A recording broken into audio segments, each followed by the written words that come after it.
Oi pessoal, tudo bem? A receitinha de hoje é bem simples, é um bolo de milho cremoso feito no liquidificador com ingredientes bem simples e bem rapidinho.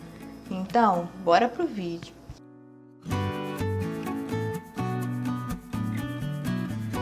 Enquanto nosso forno ele vai pré-aquecendo, a gente vai começar a fazer o bolo. No liquidificador a gente vai começar colocando os ovos, que são 4. 2 colheres de sopa de manteiga ou margarina.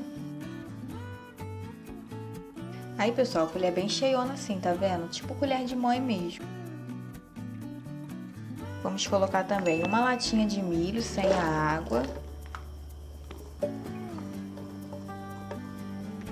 O leite, pessoal, é 1 litro, mas se o seu liquidificador for pequeno, você não coloca todo, deixa sobrar um pouquinho para poder misturar depois. Aí aqui agora, pessoal, a gente vai colocar 3 colheres de sopas assim, bem cheionas de farinha de trigo, bem generosas mesmo, tá vendo? Colher de mãe mesmo. Aqui também a gente vai colocar 2 xícaras e meia de açúcar, mas o açúcar aqui ele pode variar entre 2 xícaras até 3 xícaras, vai depender do seu paladar. Aqui eu tô usando 2 xícaras e meia. Aqui eu tenho 50 gramas de parmesão, mas se você não gostar de parmesão, você não coloca. Esse parmesão também você pode substituir por coco ralado se você preferir, aqui são 50 gramas. E por último, aqui no liquidificador, a gente vai colocar 1 xícara de fubá, ou farinha de milho, não sei como você chama aí na sua cidade. Agora a gente vai bater todos esses ingredientes no liquidificador, vamos reservar só o fermento em pó para colocar por último.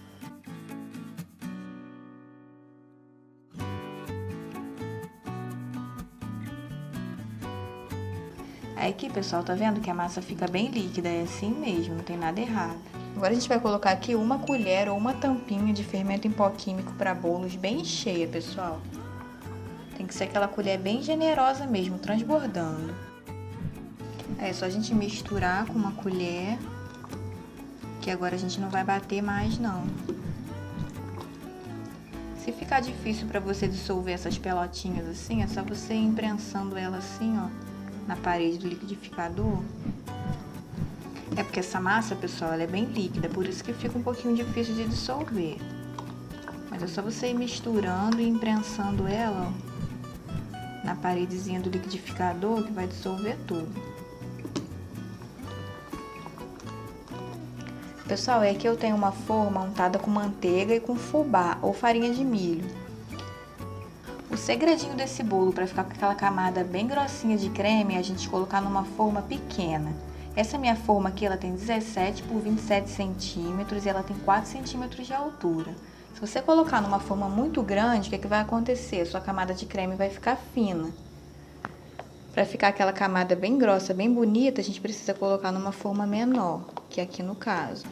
Aí é só a gente despejar a nossa massa, quer dizer, o nosso líquido, né? Porque a massa fica bem líquida. Agora, pessoal, é só a gente levar para assar no forno 200 graus, que já está pré-aquecendo, por aproximadamente uns 50 minutinhos, 1 hora, vai depender do seu forno.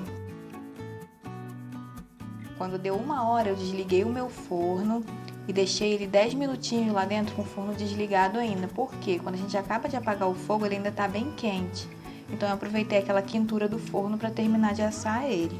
Aí o ponto, pessoal, é esse daqui, ele fica bem douradinho e fica bem firminho, tá vendo? Mas se você reparar, fica tipo um pudim, mas você sente que ele tá firminho. Agora, pessoal, eu vou deixar ele esfriar, porque eu particularmente gosto dele frio, de preferência gelado. Não tem necessidade da gente espetar garfo, porque como ele é um bolo cremoso, né, ele vai ter aquela camadinha de pudim, se a gente espetar um garfo ou uma faca vai sair sujinho, então não tem necessidade.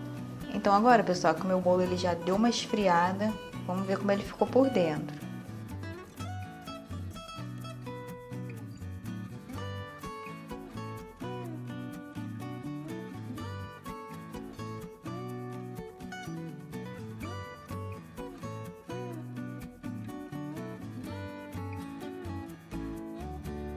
Olha como esse bolo fica maravilhoso, pessoal. Uma camadinha de bolo de milho embaixo, com essa camada bem generosa de pudim. E essa camadinha bem crocante em cima. Que delícia, pessoal. Esse bolo fica perfeito, pessoal. Sem exageros, mas faz aí na sua casa e me conta aqui nos comentários o que você achou.